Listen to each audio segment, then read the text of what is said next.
Ever found yourself daydreaming about spinning the world of artificial intelligence to your own tune?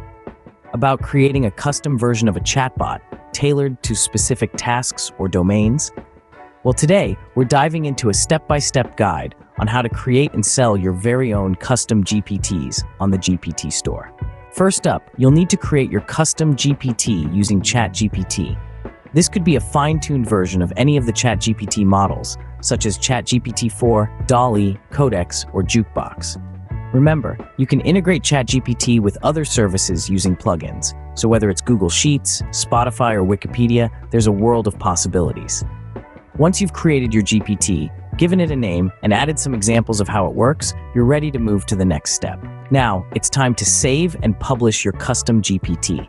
You'll want to save it for everyone to see, making it public and visible to other users. But before you go live, you'll need to verify your builder profile.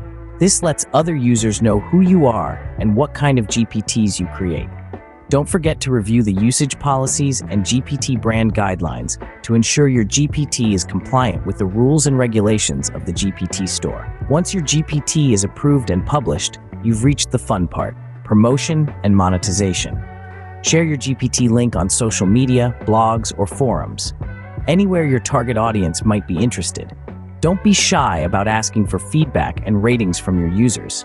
They can help you improve your GPT and increase your reputation. As for monetization, starting from the first quarter of 2024, the GPT Store will launch a GPT Builder revenue program. This means you can earn revenue based on user engagement with your GPTs. You can also set a price for your GPT and charge users for using it. So there you have it. A simple, easy-to-follow guide to creating and selling your own custom GPTs. It's a fun and rewarding way to showcase your creativity and contribute to the world of artificial intelligence. So why not give it a try?